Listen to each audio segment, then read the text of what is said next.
इस प्रोग्राम को आप तक पहुंचाने के लिए हमारे साथ ताउन कर रहे हैं Kashmir steel turbo TMT, Kashmir का अपना टीएमटी सरिया। अस्सलाम वालेकुम नाजरीन, आप देख रहे हैं कश्मीर क्राउन। मैं हूं आपका होस्ट और दोस्त किफ़ायत आफ्ताब, प्रोग्राम लेकर कश्मीर क्राउन स्पोर्ट्स। हर बार की तरह आज भी हमारे स्टूडियो में एक मेहमान मौजूद हैं जिनकी मुलाकात हम आपसे अभी कुछ ही पलों में कराएंगे। दोस्तों, आए दिनों देखा जाता है कि एक क्रिकेटर, एक फुटबॉलर या कोई भी स्पोर्ट्समैन जो है उसका करियर जो है शुरू होने से पहले ही ख़त्म हो जाता है। उसकी वजह ये रहती है कि उसकी फ़िटनेस या इंजरीज़। उसी सिलसिले में हमने अपने स्टूडियो में आज एक ऐसे शख्स को दावत दी है जो एक अच्छे क्रिकेटर भी रह चुके हैं और अभी बहुत ज़्यादा एक्सपीरियंस है उनके पास। जी, मैं बात कर रहा हूँ, हमारे साथ मौजूद हैं डॉक्टर सुहेल अहमद मीर, जो कि प्रेसिडेंट हैं Jammu and Kashmir physiotherapist association के, और उनके साथ साथ उनके पास नेशनल और इंटरनेशनल एक्सपीरियंस भी है। साथ ही साथ वो फॉर्मर एचओडी रह चुके हैं HBCC MOH kingdom of Saudi Arabia का। खैर मकदम करते हैं हमारे स्टूडियो में आज के हमारे मेहमान डॉक्टर सुहेल अहमद मीर साहब का। बहुत बहुत खैर मकदम आपका डॉक्टर साहब। अस्सलाम वालेकुम। First of all, I would like to thank you and your team, whole sports team, for inviting me and giving me an opportunity for this program. Thanks. Very warm welcome doctor साहब। बहुत मुश्किल होता है आज सर्दियों के मौसम में आप श्रीनगर से हमारे स्टूडियो बारामूला आए और on time. I salute your commitment and dedication. बहुत बहुत शुक्रिया डॉक्टर साहब। सबसे पहले हम सब, मैं भी, मेरी टीम और हमारे देखने वाले आपके बारे में जानना चाहते हैं। How you started this sports and then physiotherapist, कैसे ही शुरू? सबसे पहले अगर हम देखेंगे कि मेरा जो बचपन से पैशन था कि क्रिकेट का, मैं SP में था, वहाँ पे ज़्यादा पढ़ाई नहीं होती थी तो हम ज़्यादा ग्राउंड में ही होते थे। तो मैक्सिमम टाइम हम ग्राउंड में स्पेंड करते थे, क्रिकेट खेलते थे। और मैं लोकल टीम का कैप्टन भी था, लॉयंस क्रिकेट क्लब का, और कश्मीर जिमखाना के साथ भी मैं खेलता था क्रिकेट। तो ये एक बचपन में मेरे को बहुत शौक था क्रिकेट का कि मैं नेशनल्स भी खेला हूँ। मैंने CK नायडू 2 खेले हैं जी, अंडर 19 यस। तो उसके बाद फिर मैंने सोचा कि मैं कैसे ये कंट्रीब्यूट करूँ कि अगर मैं खेलूँगा नहीं तो एटलीस्ट मैं प्लेयर्स की खिदमत करूँगा। आई थॉट कि लेट मी सर्व, कि मैंने ऐसे करियर अपना सेलेक्ट किया कि मैं सोचा कि चलो फिजियोथेरेपी प्रोफेशन ही एक ऐसा है कि जो मैं कनेक्टेड रहूँ, जो मुझे स्पोर्ट्स के साथ जोड़ा रहेगा। करेक्ट। तो उसके बाद मैं मैंगलोर गया, मेरे पेरेंट्स ने बहुत सपोर्ट किया उसमें, और फिर मैंने वहाँ से पढ़ाई की। वहाँ पे भी मैं क्रिकेट खेलता था, तो मैं स्पोर्ट्स सेक्रेटरी था। जो वहाँ की टीम थी, हमारी काउंसिल थी, तो उसमें भी मैं स्पोर्ट्स में टच में था। तो फिर पढ़ाई के बाद मैं मुंबई चला गया। मुंबई में मैंने इंटर्नशिप की सर JJ हॉस्पिटल में। वो बहुत बड़ा गवर्नमेंट हॉस्पिटल है। तो वहाँ के जो HOD है, मुझे अभी भी याद है, बहुत अच्छे थे, स्ट्रिक्ट थे थोड़े से। वो बहुत इंटर्नशिप में मेरे को याद है, सुबह 9 o'clock to 4 o'clock हम ऐसे ही खड़े रहते थे एंड सीखते थे। उन्होंने बहुत कुछ सिखाया मुझे इलेक्ट्रोथेरेपी में, जिससे मैंने लॉट ऑफ जो पैरालिटिक केसेस है वो ठीक किए। तो फिर मैं सैफ़ी गया। सैफ़ी हॉस्पिटल में मुझे एक अपॉर्चुनिटी मिली। वहाँ पे I have treated so many national and international players. वहाँ पे बहुत सारे खिलाड़ियों को मैंने ट्रीट किया। उसके बाद और एक अपॉर्चुनिटी मिली सऊदी की। I was heading the department in MOH for almost 4 years। जी, जो मैंने अपने इंट्रोडक्शन में, आपके इंट्रोडक्शन में, in fact I got the best international employee award. वो एक बहुत बड़ी अचीवमेंट है। तो फिर मैंने सोचा कि let me come back to Kashmir, serve my own people. Yes, correct. तो फिर मैंने इनिशिएटिव लिया काउंसिल फॉर्मेशन का JNK में, कि जो कि हमारी अभी यहाँ पे काउंसिल नहीं है, रेगुलेटरी बॉडी नहीं है। मैंने सोचा कि चलो मैं एक इनिशिएटिव लेता हूँ, जैसे बाकी स्टेट्स में है, गुजरात है, महाराष्ट्र है या दिल्ली है, तो वहाँ पे ऑलरेडी उनके पास काउंसिल है। काउंसिल जो है एक रेगुलेटरी गवर्नमेंट बॉडी है। JNK में ऐसा है नहीं। और 2 फाइल्स मैंने सबमिट की। दूसरी है कि क्रिएशन ऑफ पोस्ट। तो पोस्ट के लिए भी मैं बहुत ऑलमोस्ट मुझे 3 साल लगे, ऊपर से फाइल्स नीचे तक डायरेक्टर्स तक पहुंचाने में, एंड इवन CMOs BMOs उन्होंने पॉजिटिव रिपोर्ट दिया। एंड होपफुली हमारे जो यहाँ के अनएम्प्लॉयड फिजियोज है उनके लिए भी मैं कर रहा हूँ। यस, डेफिनेटली, इंशाल्लाह। एंड मुझे पूरा यकीन है कि जो गवर्नमेंट है, एडमिनिस्ट्रेशन है, वो इसमें पूरा हमको सपोर्ट करेंगे।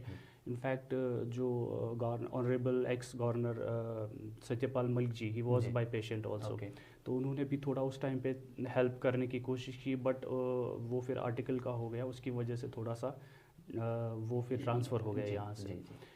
तो ये एक स्टोरी है मेरी। तो मेरा ये ड्रीम है कि यहाँ के लिए मैं कुछ करूँ अपने फिजियोज़ के लिए, बट सेम टाइम मैं उनको ये भी बोलना चाहता हूँ कि हमको अपने आप को बहुत अपडेटेड रखना ज़रूरी है, क्योंकि अगर हमको आगे बढ़ना है वी नीड टू प्रूव कि हमारे प्रोफेशन से क्या हो सकता है, how we can treat patients. I believe in quality, जो कि हेल्थ केयर अगर हम देखेंगे कि ये एक क्वालिटी वर्क है, लाइक टीम वर्क है। बिल्कुल। तो इसमें क्वालिटी मेंटेन करना बहुत ज़रूरी है कि अब देखिए कि दवाई है या अगर हम देखेंगे सर्जरीज है, ये हर एक बीमारी का इलाज नहीं है। बिल्कुल। तो हमारे फिजियोथेरेपी अगर आप देखेंगे कि फर्स्ट ऑफ ऑल फिजियोथेरेपी क्या है। Physiotherapy is the treatment of disease, injury और डिफॉर्मिटी बाय फिजिकल मेथड्स। मैं इसी सवाल पे आने वाला था डॉक्टर साहब। देखें, हमारे बहुत सारे लोग हैं इनको पता नहीं है फिजियोथेरेपी के बारे में। हम क्या करते हैं, हमारी टांग में थोड़ा सा दर्द है, बैक पेन है, शोल्डर पेन है, कुछ भी है, हम जाते हैं खुद आज सेल्फ मेडिकेशन जो है जाके पेन किलर्स लेके हम बोलते हैं कि एसएस गए ठीक। तो डॉक्टर साहब मैं यही चाहता हूँ कि आप हमें बताएं कि what is a physiotherapy. Physiotherapy जो है अगर हम देखेंगे कि थेरेपी का मतलब होता है ट्रीटमेंट जी।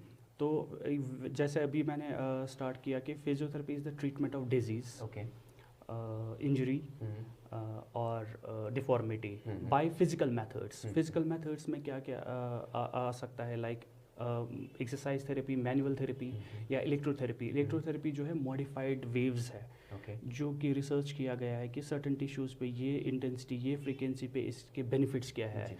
तो जैसे लेज़र है, अल्ट्रासोनिक वेव्स है, अल्ट्रासोनिक थेरेपी है, या अगर हम देखेंगे बाकी IFT है, या टेंस है, ट्रांसक्यूटेनियस इलेक्ट्रिकल नर्व स्टिमुलेशन है। तो इससे क्या है कि एक पेन रिलीफ होता है, लोकल जो कोलेजन सिंथेसिस इम्प्रूव हो जाता है और ब्लड सर्कुलेशन इम्प्रूव होता है। इससे हीलिंग के एक्यूट फेज़ में हम इसको यूज़ कर सकते हैं। बट अभी की जो एविडेंसेस वो बोलते हैं कि ज़्यादा एक्सरसाइज थेरेपी, जो रिहैबिलिटेशन, जो कि कश्मीर में लैक है, यहाँ पे उसका कॉन्सेप्ट ही नहीं है। बिल्कुल नहीं है। जैसे आप देखेंगे कि पेशेंट्स है, मैकेनिकल प्रॉब्लम है, जैसे पैरालिसिस हो जाता है, उसके लिए मेडिसिन कुछ नहीं कर सकता। बिल्कुल। आपका मैकेनिकल प्रॉब्लम लाइक रेंज, अगर किसी का फ्रोजन शोल्डर है, उसमें दवाई कुछ नहीं करेगी। उसको एक्सरसाइज से जॉइंट प्ले एक्सरसाइजेस करनी है, मैनिपुलेशन करनी है, तो उससे क्या होगा कि वो रिलीज़ हो जाएगा, उसका रेंज बढ़ेगा।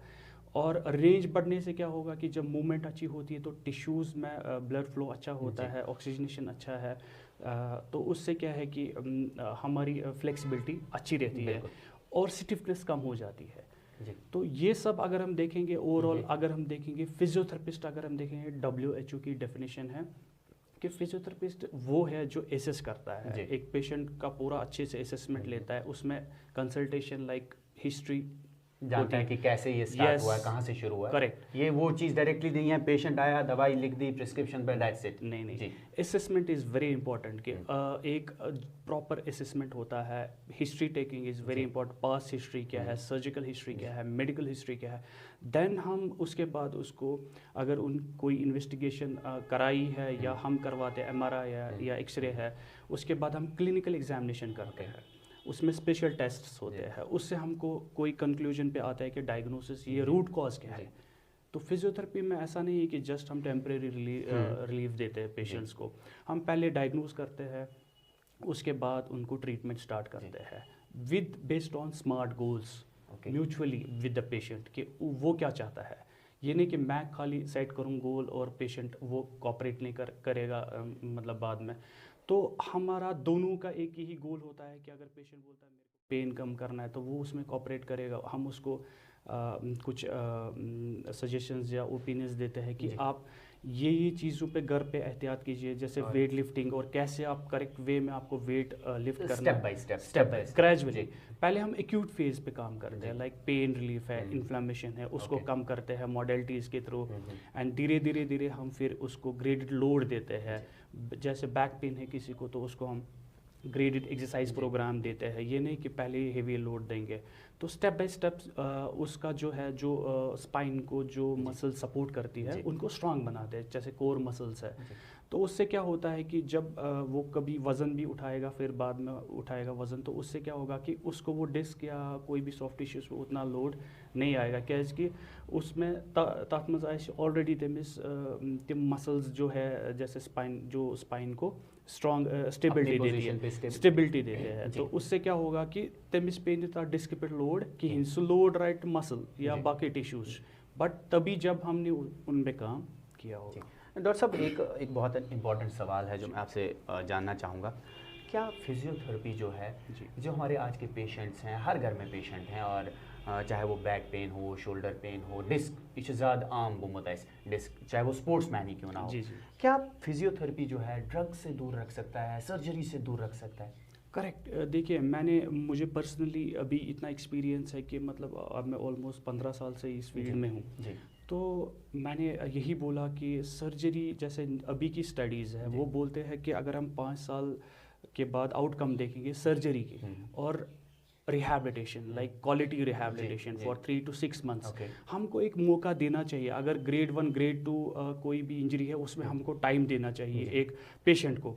उसमें हरी भरी ये नहीं होना चाहिए कि चलो ग्रेड 1 2 भी है तो चलो ले लो उसको, थोड़ा पेन है तो उसको सर्जरी करना ले लो, वो गलत है। हमको अवॉइड करना चाहिए सर्जरी। जो नेचुरल है अल्लाह ताला ने दिया है हमको, तो वो नेचुरल मेंटेन करेगा। एंड आप देखिए कि कितने मतलब एक्सपेंसेस होते हैं कि एक सर्जरी जो बेचारा गरीब इंसान जो आसान बिल्कुल ही कैन नॉट अफोर्ड की 5-5 लाख 6-6 लाख सर्जरी के लिए, और सर्जरी करने के बाद भी कॉम्प्लिकेशंस श्योर कि कितना आप ठीक होंगे और कैसे चीज़ें। बिल्कुल किफ़ायत साहब, आपने जो ये पॉइंट अच्छा रेज किया कि उसके बाद भी ये गारंटी नहीं है कि ये 100% वैसे ही फंक्शनल होगा वो जॉइंट।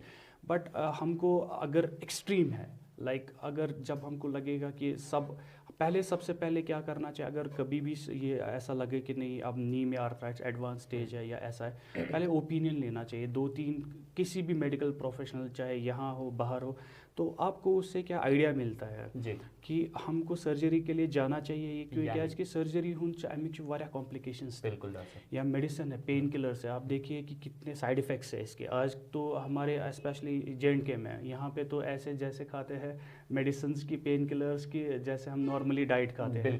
बिल्कुल। तो ये एक हैबिट हो गया है कि and it's all about placebo. जो इंसान दवा खेवान दपान ना मैं बगैर बसान पान बिल्कुल, ये एक हैबिट बन जाता है और उसके बाद आप इससे बाहर भी नहीं आ सकते। करेक्ट जी। तो ये एडिक्शन आ गई जी। तो ये इससे हमको नेचुरल तरीके जो है जैसे एक्सरसाइज है या डाइट है, diet is also very important.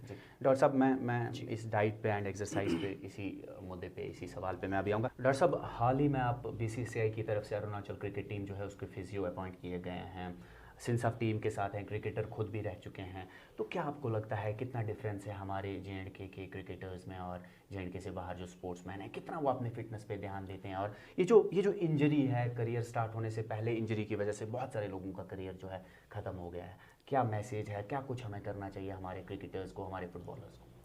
देखिए, ये बहुत इम्पोर्टेंट इशू है कि देखिए फिटनेस जो है, अगर आप देखेंगे कि इंडियन कैप्टन विराट कोहली जी, तो उन्होंने एक वो जब स्टार्टिंग उनका करियर अगर आप देखेंगे उनकी हिस्ट्री क्या है कि वो उतने फिट नहीं थे। बिल्कुल। तो अगर आप फिट नहीं है दैट मीन्स आप में फ्लेक्सिबिलिटी अच्छी नहीं है, स्ट्रेंथ अच्छी नहीं है, तो आपके चांसेस है इंजरी होने के ज़्यादा, क्योंकि फ्लेक्सिबिलिटी नहीं है तो आपका रेंज कम हो जाता है जॉइंट्स में। उसकी वजह से क्या हो सकता है कि जब आपका लोड आता है टिश्यूज़ में तो वो गलत रॉन्ग पोजीशन या डायरेक्शन में आता है, तो उसमें जब फ्लेक्सिबिलिटी उतनी नहीं, टिश्यू की इलास्टिसिटी नहीं होती है तो वो ब्रेक डाउन हो जाता है। तो स्पोर्ट्स इंजरीज़ में जैसे मैंने काम किया है क्रिकेट में, क्रिकेट की अपनी एक मतलब हर एक बॉलर की अलग इंजरीज़ होती है, बैट्समैन की अलग है, तो हर एक स्पोर्ट की अलग अलग इंजरीज़ होती है, स्पोर्ट्स स्पेसिफिक इंजरीज़ होती है। तो फिटनेस अगर हम देखेंगे, सबसे पहले फिटनेस की डेफिनेशन क्या है? Fitness is being physically, mentally and socially fit and healthy. तो जो कि कोई भी खिलाड़ी है उसको पर्टिकुलर टास्क दिया जाता है, वो उसको फुलफिल करना है, तभी वो फिट बोल सकते हैं हम कि ये एक फिट है। तो फिटनेस के लिए हम सबसे पहले जब मैं टीम के साथ जाता हूँ, we do screening first. As a physio, तो हम देखते हैं कि इसमें कुछ मस्कुलोस्केलेटल कुछ एमएस के इश्यूज तो नहीं है, तो उन पे हम थोड़ा थोड़ा उस पे वो इंजरीज का वो ट्रीटमेंट करते हैं साथ साथ, सो दैट कि इसको लॉन्ग अगर ज़्यादा लगता है हम उसको थोड़ा टाइम के लिए रोकते हैं, उसके बाद उसको ट्रीट करते हैं। जब वो हीलिंग फेज हो जाता है, we need to respect biology tissues. उसके बाद धीरे धीरे उनको, जैसे ट्रेनर्स है उनके साथ अच्छा कोऑर्डिनेशन होता है, कोच के साथ एक अच्छा तालमेल रहता है, तो फिर हम उनको एक एक्सरसाइज प्रोग्राम, पहले रिहैब चलता है, उसके साथ साथ में फिर स्ट्रेंथनिंग और कंडीशनिंग एक्सरसाइजेज होती है।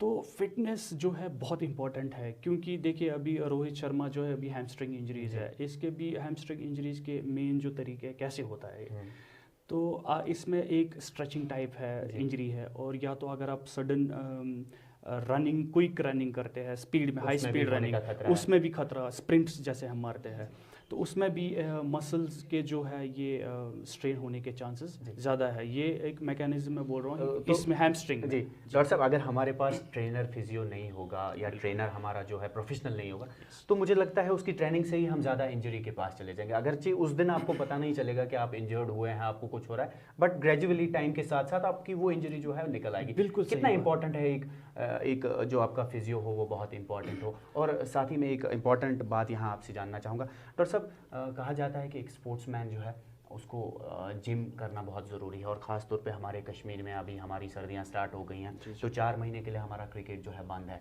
हमारे जो स्पोर्ट्समैन हैं, तुम बहन गैर कांगर रटन, क्या उनके लिए भी मैसेज होगी, व्हाट शुड दे डू कि उनका करियर जो है वो स्पॉइल ना हो, उनकी इंजरीज आगे फिर ना आए? देखिए अगर हम देखें क्रिकेट स्पेसिफिक, हम 4 चीज़ें मेन इंपॉर्टेंट है, लाइक उनकी फिटनेस, जिम जो है, मैच सिमुलेशंस की सिचुएशन जो होती है मैचेस में, वो इम्पोर्टेंट है। Running is also important for cricketers, मैं क्रिकेट स्पेसिफिक बोल रहा हूँ।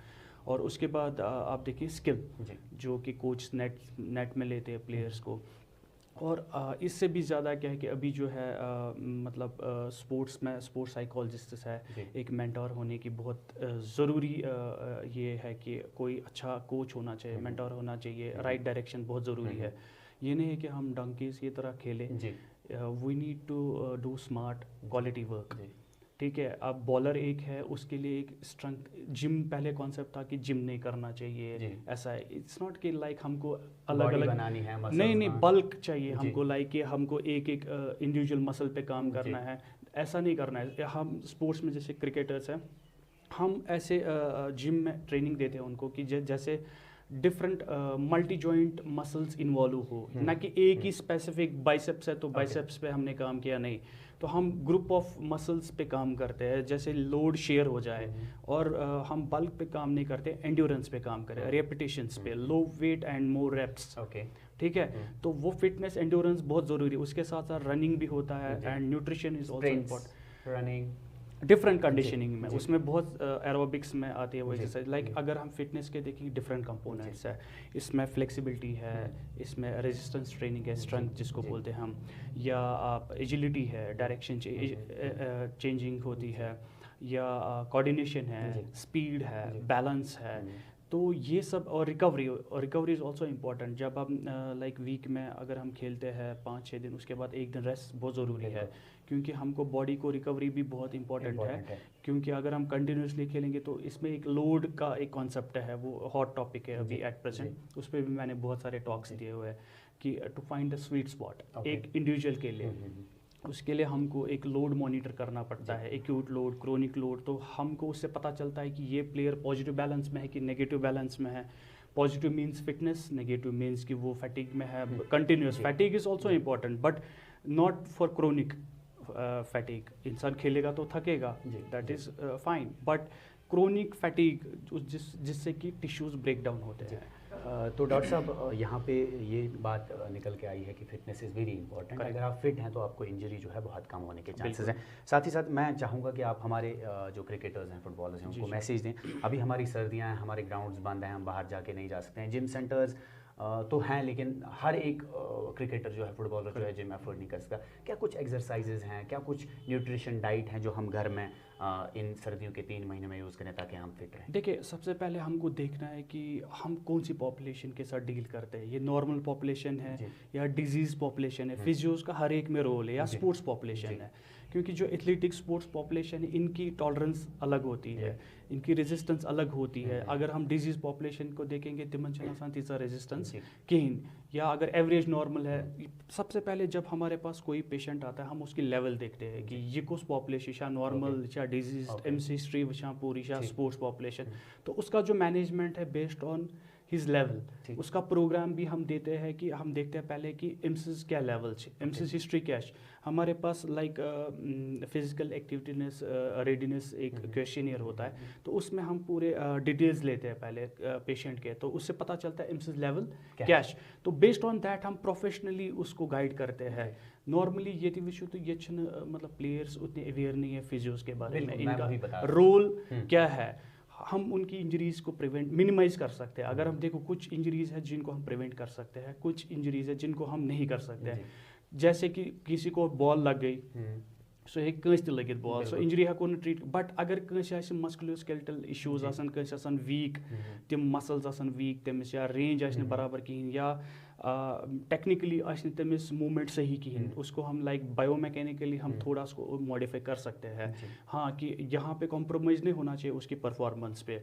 अगर तमिस जैसे अभी बुमराह है जो है, तो यस अगर आप उसका एक्शन देखोगे वो अकॉर्डिंग टू कोचिंग जो कोचिंग लेवल के हिसाब से वो सही नहीं है, एक्यूरेट नहीं है, बट आप देखिए कि वो कितना अच्छा परफॉर्म कर रहा है, टेक्निकली फिट इन सेंस की फिट। मैं बताऊंगा कि उसको अभी फ्रैक्चर हुआ, स्ट्रेस फ्रैक्चर, बट उसको कुछ टाइम के लिए उन्होंने रिहैब दिया, और उसके बाद रिहैब के बाद वो वापस से कम बैक किया। स्ट्रेस फ्रैक्चर जो है बेसिकली बॉलर्स में होता है कि जैसे अगर हम देखेंगे कि अभी का जो लोड स्पाइक हाई हुआ है, अगर 2020 प्लेयर गिंदान का प्लेयर फास्ट बॉलर सह तथ मज कम से कम 5.5 किलोमीटर डिस्टेंस कवर करना एक फास्ट बॉलर।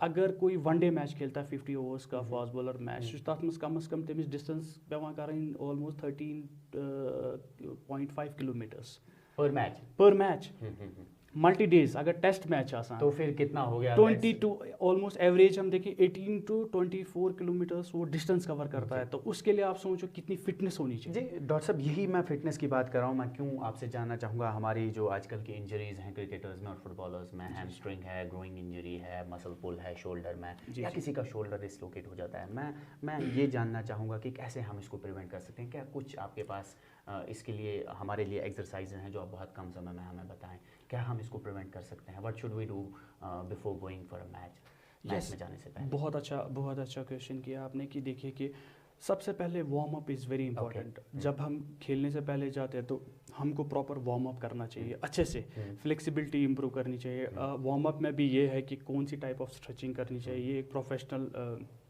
अच्छे तरीके से बोल सकता है। लाइक यहाँ पे क्या होता है कि हम स्टैटिक पहले ही करते हैं, वो तो कूल डाउन में हम करते हैं, तो हमको डायनेमिक एक्सरसाइजेस करनी चाहिए जिससे हमको वो टोन मसल्स का इंप्रूव होता है, ब्लड फ्लो इंप्रूव होता है। तो उससे क्या है कि न्यूरोमस्कुलर कोऑर्डिनेशन होता है, ब्रेन भी रेडी हो जाता है वो एक्टिविटी के लिए। यहाँ पे एक cool down is also important. Doctor साहब, मैंने सुना है, जहाँ तक मुझे पता है कि वार्म अप ये है कि तो कुछ रखें, क्या ये वही वार्म अप है? That's warm up. Yes, we can say कि देखो अगर हम इसमें हार्ट रेट भी इम्पॉर्टेंट है, हमको ग्रेजुअली हार्ट रेट इंक्रीज करना है, और सेम टाइम हमको क्या करना है कि जो आपने बोला कि टिश्यू को टेम्परेचर ऑफ द टिश्यूज जो भी मसल्स है, major large group of muscles, उनका टेम्परेचर हमको इंक्रीज करना है, क्योंकि ये टेम्परेचर इंक्रीज करान तम सह फ्लेक्सिबिलिटी इलास्टिसिटी बढ़ान और आपकी इंजरीज जो है इंजरीज कम। यस, और सबसे एक इम्पॉर्टेंट जो मैं बात बोलना चाहूँगा कि अगर हम देखेंगे आजकल के सडन कार्डियक अरेस्ट होते ऑन फील्ड, फुटबॉल खेलते खेलते या कहीं पे भी, वहाँ पे जो भी है मैं रिक्वेस्ट करता हूँ जो भी ऑर्गेनाइजर्स है उनको एक काम करना चाहिए, उनको वहाँ पे एक फिजियो होना बहुत ज़रूरी है, क्योंकि कम से कम वो फर्स्ट एड दे सकता है, CPR। मैंने I have saved so many lives on field या बाकी रोड ऑन द वे जो भी है, तो वहाँ पे मैंने बहुत सारे लाइव्स मैंने CPR दे के उनको बचाया है। देखें जी डॉक्टर साहब, हम आपसे बहुत सारी बातें करते और जानना भी चाहते क्योंकि हमारे लिए बहुत इंपॉर्टेंट है, लेकिन हमारे पास वक्त बहुत ज़्यादा कम है। अब इससे पहले कि हम अपने शो का वक्त जो हमारा समाप्त हो रहा है, आपसे इजाज़त लें। आए दिनों आपके पास बहुत फ़ोन कॉल्स आती हैं, मैंने भी देखा है फेसबुक पे, इंस्टा पे, कि डॉक्टर साहब क्या आपके पास कोई रिहाब सेंटर है, आप वो शुरू करना चाहिए। क्या आपने उस बारे में कुछ प्रिपेयर किया है? अगर किया है तो क्या हमें पता चल सकता है? बिल्कुल, देखिए यही था कि मेरे बहुत सारे ऐसे फ्रेंड सर्कल में ऐसे प्लेयर्स हैं जो हमको मतलब बोलते हैं कि नहीं आप ये यहाँ पे कुछ हमारे लिए कुछ मतलब जो ट्रीटमेंट है हम कहाँ पे ये फैसिलिटी। मैंने अभी रिसेंटली अभी हैदरपुरा में मैंने स्टार्ट किया है advance physiotherapy and sports science clinic. तो वहाँ पे मैंने जो मशीन्स है वो चैटनोगा, वो बहुत अच्छी मशीन है कि वर्ल्ड के बेस्ट मैन्युफैक्चरर्स है। तो वो देखिए अभी का जो कॉन्सेप्ट है वेस्टर्न पीपल वो मॉडलिटीज़ कम यूज़ करते हैं, they use all manual techniques and all. But मेरा ऐसा मानना है कि जो एक्सपीरियंस है इट डिपेंड्स ऑन पॉपुलेशन कि लेवल क्या है पेशेंट की। अब स्पोर्ट्स की रेजिस्टेंस अलग होती है टिश्यूज़ की, जो नॉर्मल डिजीज़ पॉपुलेशन है उनके लिए हमको मॉडलिटीज़ पहले पेन कम करना है क्योंकि अदरवाइज वो आपको टच करने नहीं देंगे। पेन इन्फ्लेमेशन कम हो जाएगा, उसके बाद हम ग्रेजुअली उनको load. Rehab is very important. Without rehab exercises हमारा ट्रीटमेंट सक्सेसफुल नहीं है और उसके रिकरेंस के चांसेस है। इसलिए यहाँ के लोगों को पूरा अच्छे तरीके से रिहैब करना चाहिए। They can come any time. मेरा हैदरपुरा में क्लिनिक है अपोजिट ट्रू वैल्यू के, तो मैं उनको हेल्प कर सकता हूँ। चाहे बच्चों को गाइडेंस चाहिए स्क्रीनिंग के लिए, हम उनको गाइड कर सकते हैं अच्छे तरीके से कि आपके लिए फ्यूचर के लिए क्या अच्छा रहेगा, कैसे how you can prevent injuries and how it can help to enhance performance also. बहुत बहुत शुक्रिया डॉक्टर साहब, आपसे बहुत अच्छा लगा और बहुत मज़ा भी आया सीरियसली बात। I really enjoyed your company also. ऐसा कि मुझे भी ऐसा लगा कि नहीं इट्स लाइक नेचुरल जो भी हो रहा है। बिल्कुल। तो thanks a lot, thanks for your invitation, thanks Kashmir crown whole team as well as for your specific sports section जो है आपका। Thank you very much doctor साहब। इंशाल्लाह अगर ज़िंदगी रही तो फिर आपको तकलीफ देंगे, फिर आपसे बात करेंगे क्योंकि हमारे माय प्लेजर। ये तो बहुत अच्छा मौका मिला मुझे कि यहाँ की एटलीस्ट कि मैं अगर कुछ शेयर करूँ, शेयरिंग इज़ केयरिंग। बिल्कुल। तो ये मैं लास्ट में अपने जो मेरे गुरु ही है कि डॉक्टर अली रानी, वो बोलते हैं कि hands that heal are better than lips that pray. बहुत बहुत शुक्रिया डॉक्टर साहब। तो नाजरीन, ये थे हमारे आज के मेहमान डॉक्टर सुहेल अहमद मीर। उम्मीद है आपको हमारा शो जो है आज का बहुत अच्छा लगा होगा। इंशाल्लाह आने वाले समय में हम बहुत ज़्यादा स्पोर्ट्स पर्सनालिटीज़ को अपने शो में लाएंगे। देखते रहिए आप कश्मीर क्राउन स्पोर्ट्स और दीजिए अपने होस्ट और दोस्त किफ़ायत आफ्ताब के साथ पूरी कश्मीर क्राउन स्पोर्ट्स टीम को इजाज़त। आपका और हमारा हम सबका अल्लाह ने। इस प्रोग्राम को आप तक पहुंचाने के लिए हमारे साथ ताउन कर रहे हैं Kashmir steel turbo TMT, Kashmir का अपना TMT सरिया। मुल्क किस तमीर से तरक्की मज इश्तराक तुहंदिस प्रत कदमस पे तुहंद हम सफर कश्मीर टर्बो TMT सरी। चाहे बुनुलीतन या तूफान महफूज रूजू तो तुहंद मकान पान नयो तुहंद पनुन कश्मीर टर्बो TMT सरी। Trust and reliability.